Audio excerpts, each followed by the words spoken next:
لغة القرآن وخير نبي سكناها الروح كما أمي لغة القرآن وخير نبي سكناها الروح كما أمي.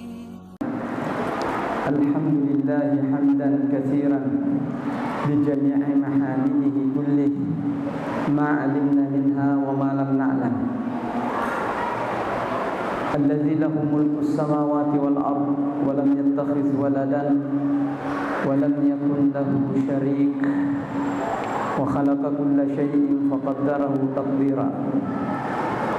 اللهم صل وسلم وبارك على سيدنا محمد الفاتح لما أغلق والخاتم لما سبق ناصر الحق بالحق والهادي إلى صراطه المستقيم وعلى آله وصحبه حق قدره ومقداره العظيم صلاة وسلاما دائمين متلازمين إلى يوم الدين. أما بعد. Jamaah tarawih yang dimuliakan Allah, alhamdulillah, mari kita memuji kepada Allah Subhanahu wa taala yang telah menganugerahkan pada kita inayah, rahmat, kasih sayang, dan terus memperlihatkan kepada kita kekuasaan dan kebesarannya, di mana pada malam ini kita kembali tertuntun di masjid yang mubarakah ini untuk terus meningkatkan nilai-nilai ubudiyah dan amalia Ramadan kita. Ini yang pertama kita syukuri, walhamdulillahi rabbil alamin. Jamaah tarawih yang dimuliakan Allah Subhanahu wa taala. Dalam Al-Quran Allah Subhanahu wa ta'ala berfirman dalam surat Al-Hadid, wa huwa ma'akum aynama kuntum. Dialah Allah senantiasa bersama kalian dimanapun kalian berada. Artinya bahwa Allah Subhanahu wa ta'ala tidak pernah lepas kasih sayangnya, pengamatannya kepada manusia. Bahkan salah satu bukti yang terbesar bahwa Allah menuntun manusia adalah diadakannya bulan suci Ramadan, di mana bulan suci Ramadan ini adalah bukti kasih sayangnya Allah. Kita dituntun menuju pada satu waktu dan zaman, wadah, di mana semua orang memasukinya dan mengambil iktibar di dalamnya menjadi insan yang suci, yang mulia, yang tinggi dan berkelas di hadapan Allah Subhanahu wa taala. Semua insan yang merasa pernah berbuat kesalahan dan bertobat diterima tobatnya, dengan sebesar-besarnya pintu tobat terbuka atasnya. Jadi keberadaan bulan suci Ramadan ini adalah bukti raqabatullah fina, atau bukti daripada pengawasan Allah pada kita dengan penuh kasih sayang. Di dalam surah Asy-Syu'ara Allah Subhanahu wa taala mengungkapkan hal itu, alladzi yaraka hina taqum. Dialah Allah yang senantiasa melihatmu ketika kamu berdiri, ketika kamu bangkit. Hina taqum wa taqallabaka fis sajidin, dan bolak-balikmu di antara orang-orang yang sujud. Artinya, apapun amalan yang kita lakukan, baik di bulan Ramadan ataupun di luar bulan Ramadan, Allah mengamati, Allah bersama kita, Allah menghitung. Tetapi lebih besar lagi perhitungan Allah Subhanahu wa taala adalah di saat bulan Ramadan ini datang, di mana Allah Subhanahu wa taala menyiapkan hal yang besar, di mana manusia dituntun untuk menjadi yang terbaik di bulan suci Ramadan ini. Kemudian Rasul sallallahu alaihi wasallam meminta kepada umatnya agar hubungan kepada Allah Subhanahu wa taala itu berbanding lurus, atau bagaimana besarnya cintanya Allah kepada hamba harus dibalas oleh hamba itu dengan hal yang sama. Oleh karena itu, bukti cintanya manusia kepada Allah harus mengamati, memperhatikan, dan menunggu saat-saat di mana ia dapat mengambil kesempatan yang besar untuk memanfaatkan rasa cintanya Allah ini. Itulah kondisi kita bulan suci Ramadan ini. Dan untuk menjawab ini semua, tiada lain yang bisa kita kerjakan adalah menghadirkan senantiasa kebesaran dan kekuasaan Allah di dalam segala aktivitas kita. Jangan pernah ada aktivitas, baik itu ibadah ataupun aktivitas umum, yang mana Allah tidak hadir di dalam diri kita. Dalam arti bahwa kita harus bertakwa dimanapun kita berada, dan dalam kondisi manapun kita berada, dan dalam kondisi apapun kondisi kita. Ittaqullaha haitsuma kunt. Rasul bersabda, bertakwalah kepada Allah dimanapun engkau berada. Wa atbi'is sayyi'atal hasanata. Kalau terjadi kesalahan, maka ikutkanlah kesalahan itu dengan perbuatan baik. Tamhuha, maka akan langsung terhapus. Wa khaliqin nasa bi khuluqin hasan. Lalu berbuat baiklah kepada sesama manusia dengan akhlak yang mulia. Nah, ini kalau kita hadirkan ini dalam diri kita, maka sudah terjawab rasa cintanya Allah pada kita, terjawab. Apa buah di balik itu? Buah di balik itu adalah Allah mewajibkan pada dirinya untuk menjaga manusia ini, yang telah membuktikan bahwa cintanya Allah kepada manusia dibalas dengan cinta yang serupa. Tetapi walaupun kita berusaha untuk membalasnya, kita tidak bisa mencapai derajat tingkat tinggi. Oleh karena itu, upaya yang kita lakukan adalah senantiasa mengamati, mencari kesempatan, memanfaatkan momen dan waktu-waktu. Ibaratnya seorang yang mencintai, ya, itu tidak pernah lepas dengan orang yang dicintainya. Kalau menyukai suatu benda atau barang, itu mengamati dari berbagai hal, mulai dari bentuknya, mulai dari bagaimana dia menjaga agar supaya tidak rusak, jangan sampai kena matahari atau jangan sampai kena hujan, seperti itulah. Nah, kita sebagai hamba Allah, untuk membuktikan itu kita mengadakan raqabah, pengamatan. Nah, dari awal bulan suci Ramadan mulai kita berkomunikasi dengan Allah Subhanahu wa taala dengan membaca Al-Qur'an sebanyak-banyaknya. Kita khatam. Setiap yang membaca Al-Quran, dia itu berkomunikasi dengan Allah, seakan dia berkomunikasi, bercakap dengan Allah. Dan itu salah satu bukti bahwa dia berupaya untuk berada di dalam kecintaannya. Bulan suci Ramadan ini adalah hubungan cinta antara seorang hamba dengan Tuhannya. Itulah hakikat Ramadan. Allah menurunkan Ramadan adalah menyambung tali cinta seorang hamba kepada Allah Subhanahu wa ta'ala. Malam hari mencari waktu-waktu yang mulia. Seluruh waktu mulia. Kita semua mengetahui seluruh waktu bulan suci Ramadan ini siang dan malam mulia. Tetapi kita tetap mencari. Itulah etika seorang pencinta, di mana tidak pernah lepas dengan apa yang dicintainya. Seperti itu. Jadi ibadah malam kita, khatam Quran kita, salat tarawih kita, munajat kita, doa kita adalah bagian daripada pengintaian kita terhadap rahmat Allah Subhanahu wa taala. Dan dengan hikmahnya Allah, Allah sembunyikan malam yang termulia, yaitu malam Lailatul Qadar. Kenapa hal itu disembunyikan? Agar manusia mengintainya terus. Coba kalau ditentukan malam Lailatul Qadar adalah malam setiap tahun seperti ini, sepi masjid ini, nanti pada saat itu baru orang berdatangan ramai-ramai. Tetapi ya, tidak seperti itu orang yang mencintai. Orang yang mencintai adalah berkorban. Jauh sebelum waktunya dia sudah siap-siap.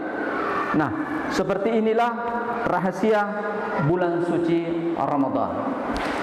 Orang yang melakukan ibadah puasa dan berada di bulan suci Ramadan itu, menurut Imam Ghazali dalam salah satu kitabnya Minhajul Qasidin, ia sebutkan berada pada 4 kondisi. Ya.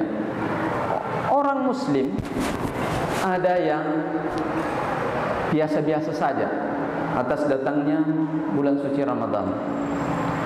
Puasa, tidak puasa. Ditanya, Anda orang Islam? Dia mengatakan, saya muslim, KTP saya lihat, anak saya lihat, istri saya pakai jilbab dan seterusnya. Tapi ada juga tidak melakukan seperti itu. Ya, ini adalah orang yang acuh, tak acuh seperti itu. Ada golongan yang kedua, adalah dia takut masuk api neraka. Dia takut dosa. Saya puasa, takut saya jangan sampai saya tergolong orang-orang yang masuk api neraka dan melanggar aturan agama. Itu saja, tidak ada pertimbangan lain. Ya, kenapa Anda puasa? Ya, kalau tidak puasa saya akan dosa. Ada golongan ketiga menurut Imam Al-Ghazali. Dan golongan kedua ini alhamdulillah sudah masuk dalam jalur. Golongan ketiga adalah ada yang semangat di bulan suci Ramadan ini karena ada yang dia kejar tertentu, di mana kemaslahatan tertentu. Dalam salah satu hadis dikatakan bahwa di hari akhirat nanti itu ada namanya satu pintu, namanya Ar-Rayyan, di mana orang berpuasa semuanya akan memasukinya, dan dia akan mendapatkan tempat-tempat yang mulia di sisi Allah Subhanahu wa taala. Itu yang dikejar. Semangat di bulan suci Ramadan. Karena ia ingin memasuki pintu itu. Nah, ini juga sudah termasuk golongan yang sudah bagus, tetapi belum menjadi golongan pencinta. Yang paling mulia adalah dia memasuki bulan suci Ramadan karena cinta kepada Allah Subhanahu wa taala. Dia mencintai Allah dan mengamati saat-saat di mana dia tidak boleh kehilangan cintanya Allah kepadanya. Berbalas.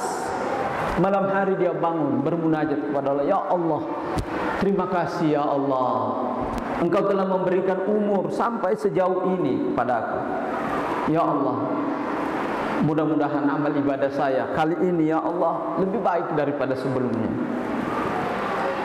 Mengamati betapa banyaknya nikmat Allah diberikan oleh Allah kepadanya sepanjang hidupnya, dan mengamati bagaimana ia membalas nikmatnya Allah.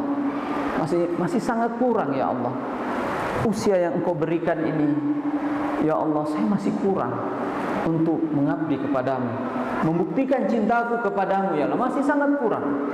Oleh karena itu berilah saya ya Allah kembali kesempatan, usia yang panjang ya Allah, untuk senantiasa dapat beribadah. Dan ya Allah, berilah kemuliaan untuk menghilangkan seluruh pelanggaran-pelanggaran dalam hidupku. Mulai saat ini saya, ya Allah, saya berjanji kepadamu. Seperti inilah perasaan orang yang berinteraksi baik. Dan bulan suci Ramadan dari awal sampai akhir adalah waktunya, adalah momennya, dan untuk itu Ramadan diadakan. Dan Allah Subhanahu wa taala menyiapkan sesuatu yang tidak bisa dilihat oleh mata, mala ainun ra'at wala udhunun sami'at wala khatara bi qalbil bashar. Allah menyiapkan adalah apa yang belum pernah dilihat oleh manusia, apa yang belum pernah didengar oleh telinga, dan apa yang belum pernah terfikir oleh alam pikiran manusia. Itulah kasih sayangnya Allah. Oleh karena itu, jamaah tarwiyah yang dimuliakan oleh Allah, kita ini banyak disibukkan oleh berbagai hal, kecenderungan kita, kesibukan kita. Yang Allah inginkan adalah libatkan seluruh kebesaran Allah di dalam diri, kekuasaan Allah di dalam diri, dalam setiap aktivitas kita. Ada satu contoh yang insyaallah ini adalah penutup daripada penyampaian saya pada malam ini, adalah bahwa diceritakan oleh Rasulullah sallallahu alaihi wasallam bahwa Bani Israel pada zaman dahulu ada orang yang diuji oleh Allah. Diuji dengan keperihan, kepedihan, kesengsaraan. 3 orang. Yang pertama ada yang diuji dengan penyakit sopak, kulitnya terkupas-kupas, kusta, sehingga semua orang di sekitarnya tidak ada yang mau mendekat. Yang satu lagi gatal kepalanya sampai habis rambutnya, tinggal ulat yang tersisa. Yang satu lagi diuji dengan matanya yang sakit sampai buta, tidak bisa melihat. Maka Allah Subhanahu wa taala mengutus seorang kepadanya, dan orang ini adalah penjelmaan dari seorang malaikat. Ditanya orang itu, "Anda wahai yang kulitnya seperti ini, andai Allah Subhanahu wa taala menyembuhkan engkau, apa yang akan kamu lakukan?" Ya, saya sangat bersyukur. Apa yang kamu inginkan? Saya ingin punya kulit yang seperti orang, bening, bagus, bersih dan seterusnya, gagah. Ya. Kalau begitu, doamu akan diterima. Dipegang, disentuh sama malaikat, berubah seketika. Ya, mukjizat. Mukjizat itu merubah segalanya, berubah, sembuh. Seketika itu sembuh. Sekarang kira-kira apa yang akan kamu jadikan sebagai patokan di dalam kehidupan sehari-hari? Ya, apa saja saya mau bisa kerja. Kalau begitu kamu dikasih seekor onta yang dalam keadaan hamil, nanti dia akan beranak. Setelah itu, wah, jadilah onta itu banyak sampai 1 lembah. Yang kedua tadi, yang rambutnya itu tidak sudah berulat, kepalanya sudah berulat, juga sama, didatangi seperti itu dengan pertanyaan yang sama, disentuh, kemudian kembali rambutnya rapi, bersih, kemudian ditanya apa yang kau inginkan, ya, katanya apa saja, kemudian diberilah dia seekor sapi yang dalam keadaan hamil. Juga akhirnya jadi 1 lembah. Yang buta matanya juga seperti itu, didatangi juga, kemudian dan sekali sentuh juga seperti itu ceritanya, dan dia dikasih seekor kambing yang juga dalam keadaan ya hamil. Singkat cerita, 3-tiganya sudah jadi peternak farm yang besar di negeri itu. Datanglah kembali malaikat dalam rupa wujudnya dia yang sebelumnya. Yang kena penyakit kusta, malaikat datang dalam keadaan kena penyakit kusta. Ada yang dalam keadaan kepalanya juga seperti itu dan dalam keadaan buta. Yang pertama ditanya, bagaimana saya ini kehabisan bekal? Saya mampir kepada Anda dan saya mau minta dibantu seekor onta supaya saya bisa bepergian dengan mudah. Ya. Apa jawabannya? Wah, banyak sekali pengeluaran saya ini. Ada begini, ada begini, ada begini, ada begini. Wah, saya belum bisa kasih ini. Kata malaikat ini, kayaknya saya kenal kamu ini. Dulu ini kamu seperti ini. Oh, kamu jangan sembarang. Saya ini warisi dari kakek-kakek saya, kekayaan saya. Mudah-mudahan kamu benar, kata malaikat itu. Mudah-mudahan kamu benar. Tetapi kalau kau bohong, kau kembali kepada wujud semula. Yang kedua juga didatangi begitu, sama ceritanya. Kalau kau bohong, kamu kembali, kepalamu kembali penuh ulat. Yang ketiga ini adalah begitu ditanya, langsung ia mengatakan, memang saya ini orang buta dahulu, tidak ada apa-apa. Kalau bukan karena kasih sayang Allah, maka semua ini tidak akan saya dapatkan. Dan saya sudah bersyukur. Kamu ambil satu lembah juga enggak apa-apa, kamu sisakan juga enggak apa-apa, terserah kamu ambil. Semua ini saya sudah syukur, saya sudah bisa melihat, dan Allah Subhanahu wa taala menggantikan, dan Allah lah yang menuntun saya, dan saya belum bisa membalas kemuliaan Allah. Alhamdulillah, engkau telah sukses dalam ujian itu, ambil kembali, saya tidak butuh apa-apa. Sementara kedua temanmu itu sudah kembali kepada wujudnya semula. Seperti inilah orang menghadirkan kebesaran Allah di dalam hati, dalam setiap aktivitas kita. Allah selalu senantiasa hadir. La in syakartum la azidannakum, insyaallah. Baiklah jamaah tarawih yang dimuliakan oleh Allah, kiranya ini yang dapat kita paparkan pada malam ini. Hadanallahu wa iyyakum, walhamdulillahi rabbil alamin. Wassalamualaikum warahmatullahi wabarakatuh. لغة القرآن وخير نبي سكناها الروح كما أمي. لغة القرآن وخير نبي سكناها الروح كما أمي.